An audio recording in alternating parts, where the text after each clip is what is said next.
They say kindness costs nothing, but for one poor girl named Mira, a single act of kindness would change her life forever. She didn't do it for fame, money, or reward, she did it because her heart couldn't ignore someone in need. On that dusty afternoon, when she reached out to help an old man trembling with his walking stick, she had no idea that this small moment would rewrite her destiny, and the entire town would soon whisper her name with tears in their eyes. This is her story. Rice Plant Chapter 1, The Girl with Torn Shoes. The sun hung low over the quiet village of Dharampur, painting the mud houses in golden light. The streets smelled of rain and earth, children ran barefoot chasing kites, and women shouted over the price of lentils at the market. Amid that noise, a young girl, barely 19, walked silently with a worn-out school bag and shoes held together by tape. Her name was Mira. Mira had dreams that reached higher than the mango trees surrounding her hut, but life had taught her to keep those dreams hidden. Her mother was bedridden, her father had passed away 2 years ago in a tractor accident while working for one of the richest farmers in the town, Raghavan Seth, a man everyone feared but no one truly knew. Since that day, Mira became the head of the family, doing odd jobs, cleaning homes, and sometimes skipping her own meals so her younger brother, Arav, could eat. That morning, she had woken up before sunrise, washed her mother's clothes in the backyard, cooked a simple meal of rice, and hurried to her job at the village grocery store. The pay was meager, but she was grateful.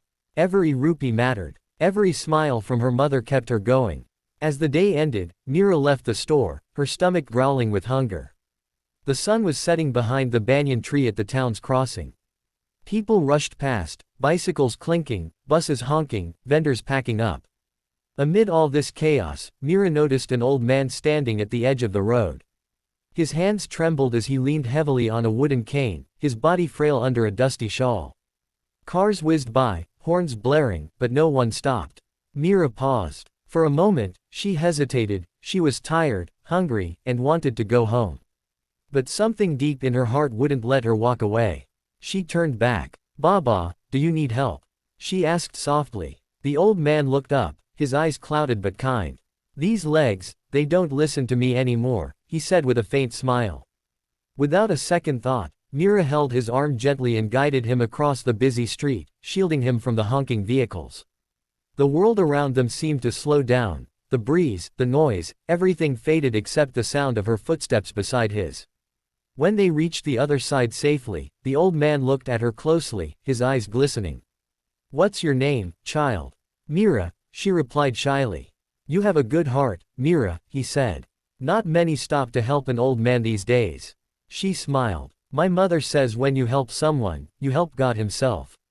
The man chuckled softly. "Wise mother." She waved goodbye and walked away, never looking back, unaware that a driver in a black Jeep was watching the entire scene from afar, and that old man, with his worn shawl and dusty sandals, was none other than Raghavan Seth, the richest farmer in the district, testing the hearts of the people in his town after an accident had left him unrecognizable. That night, Mira returned home to her small mud house.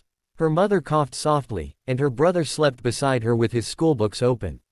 Mira sat quietly, thinking about the old man, hoping he reached home safely. She didn't know that her small act of kindness had already set something in motion, something far greater than she could imagine. Herb Chapter 2, The Test of Kindness. The next morning, the entire town buzzed with gossip. The rich farmer, Raghavan Seth, is back. People whispered. He's looking for someone special. No one knew why, but there were rumors that he was offering a huge reward to a mysterious girl. Mira didn't pay attention. She had work to do, bills to pay, and medicines to buy for her mother. But that same evening, as she swept the floor of the grocery shop, a black Jeep stopped outside. Two men stepped out, one of them carrying a sealed envelope with her name written on it. "Are you Mira?" the man asked. She nodded nervously. "This is for you," he said, handing her the letter before leaving. Her hands trembled as she opened it. Inside was a note written in shaky handwriting. "Greater than, dear Mira. You may not remember me, but I will never forget the kindness you showed to an old man yesterday. Come to the Seth farmhouse tomorrow morning. Raghavan Seth." Her heart raced. Why would the richest man in town want to see her? That night, she could barely sleep. She thought of 1,000 reasons, Maybe he wanted to thank her, maybe he needed help again, but deep down, she feared it might be a mistake. The next morning, Mira dressed neatly in her best salwar kameez, the one she wore on festivals, and walked to the farmhouse at the edge of the fields. The guards at the gate looked surprised but let her in after confirming her name. Inside, she found the old man sitting under a neem tree, smiling gently. "You came," he said. "I wasn't sure if you would. I didn't know who you really were, Baba," Mira said, bowing slightly. "I only did what anyone should." He laughed softly. "If only that were true, child. You're the only one who stopped that day." The others looked away. Mira lowered her gaze. "I don't expect anything in return. That's why you deserve everything," he said warmly. He gestured for her to sit. Then, slowly, he shared his story, how he had disguised himself as a poor man to see whether people's hearts were still kind in a world that had grown selfish. He wanted to find someone worthy to manage his new community farm project, a plan to help poor families earn through honest work. Tears welled in Mira's eyes. "But I don't know anything about farming," she whispered. "You know compassion," he replied. "That's all the soil needs." And so began Mira's new journey. Under his guidance, she learned not just how to grow crops, but how to grow hope.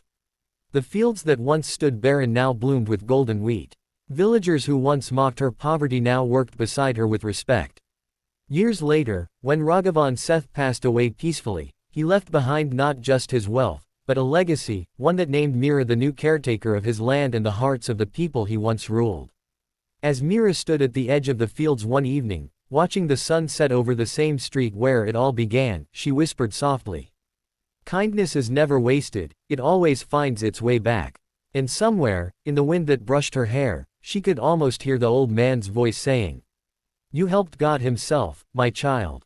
Dash dash dash."